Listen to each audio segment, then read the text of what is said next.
নমস্কার বন্ধুরা, আজকে নিয়ে এসেছি ইতিহাসের আর একটি গুরুত্বপূর্ণ বিষয়। তা হলো বৌদ্ধ ধর্মের নীতিসমূহ, ত্রিপিটক ও শাসি স্তূপ। Please subscribe my channel, like, share, comment and notification বেলটি অন করে রাখবেন। আর যারা ফেসবুক থেকে আমার চ্যানেলের লিঙ্ক থেকে ভিডিওগুলি দেখছেন, তারা যদি সাবস্ক্রাইব করতে চান এবং সাবস্ক্রাইব যদি সরাসরি করতে না পারেন, তাহলে ইউটিউবে গিয়ে মিরর অফ এডুকেশনের আইকনটি দেখে মিরর অফ এডুকেশন চ্যানেলটি সার্চ করুন। মিরর অফ এডুকেশনের আইকনটি দেখে সেই চ্যানেলটি সাবস্ক্রাইব করুন এবং নতুন নতুন এরকম সুন্দর সুন্দর ভিডিও পেতে থাকুন।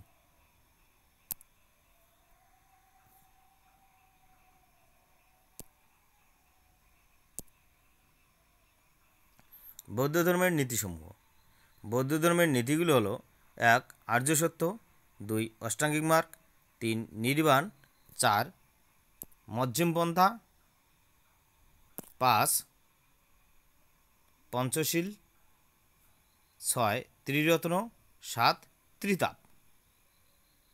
1. আর্য সত্য। বৌদ্ধ ধর্ম 4টি মূল সত্যের উপর দাঁড়িয়ে আছে, যাদের একত্রে বলা হয় আর্য সত্য চতুষ্টয়। এগুলি হলো: 1. জগৎ দুঃখময়, 2. কামনা, বাসনা ও আসক্তি হলো দুঃখের কারণ, 3. দুঃখের কারণগুলি ধ্বংস করলে দুঃখের হাত থেকে মুক্তি সম্ভব, এবং 4. এই কারণগুলি নিবৃত্ত করার উপায় আছে। 2. অষ্টাঙ্গিক মার্গ। ধর্মচক্র প্রবর্তন সূত্র থেকে জানা যায় যে আসক্তি মুক্ত হয়ে নির্বাণ লাভের জন্য বুদ্ধদেব 8টি পথের সন্ধান দিয়েছেন। এই 8টি পথ হলো: 1. সদ্বাক্য, 2. সৎ কার্য, 3.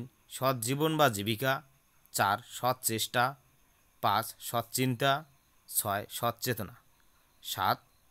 সৎ সংকল্প বা প্রতিজ্ঞা ও 8. সৎ দর্শন বা সম্যক সমাধি। অষ্টাঙ্গিক মার্গের প্রথম 3টি পালন করলে সৎশীল বা শুদ্ধশীল হওয়া যায়। পরের 3টি পালন করলে সমাধি বা চিত্তের প্রশান্তি আসবে। শেষের মার্গ 2টি পালন করলে উদিত হয় প্রজ্ঞা, অর্থাৎ পরম জ্ঞান। 3. নির্বাণ। অষ্টাঙ্গিক মার্গ পালন করলে শুদ্ধশীল শুদ্ধ চিত্তের দ্বারা মানুষ যে প্রজ্ঞা লাভ করে, তা থেকেই আসবে নির্বাণ বা মোক্ষ। নির্বাণ হলো কামনা, বাসনা, শোক, দুঃখ, কষ্টের ঊর্ধ্বে এমন এক অবস্থা যেখানে অপার শান্তি ও অনন্ত সুখ বিদ্যমান, যেখানে মানুষ গেলে আর পুনর্জন্ম হয় না। আত্মার মুক্তিকেই বুদ্ধ নির্মণ বলে অভিহিত করেছেন। নির্বাণ লাভের 4টি স্তর: শ্রোতাপন্ন, সকৃদাগামী, আগামী ও অর্হত। 4. মধ্যম পন্থা। বুদ্ধদেব মনে করতেন যে বিষয় আশয়ের প্রতি আসক্তি এবং চরম কৃচ্ছ সাধন ও তপশ্চর্যা দুই আত্মার উন্নতির পথে বিঘ্নস্বরূপ। তাই এই 2 পন্থা ত্যাগ করে এর মাঝামাঝি পথ অনুসরণ করলেই তিনি মধ্যম পন্থা বা মধ্যম বলেছেন। 5. পঞ্চশীল। শীল কথার অর্থ নৈতিক শুদ্ধতা, অহিংসা, সত্যবাদিতা, অচৌর্য, অন্যায় না করা, অসৎ আচরণ পরিহার করা। এই 5টি একত্রে পঞ্চশীল নামে পরিচিত। 6. ত্রিরত্ন।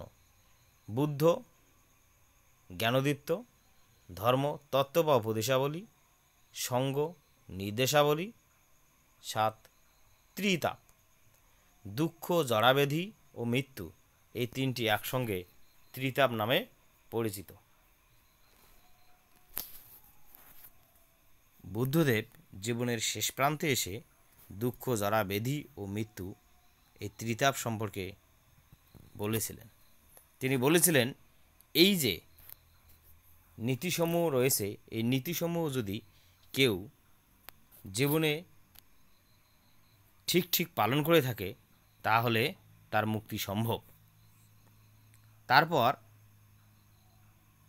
বুদ্ধদেবের নির্বাণ লাভের পর তার উপদেশাবলী যে গ্রন্থে লিপিবদ্ধ করা হয়েছে তার নাম ত্রিপিটক, যা 3টি পিটকে বা অংশে বিভক্ত। এটি বৌদ্ধ ধর্মের ধর্মগ্রন্থ রূপে চিহ্নিত আছে।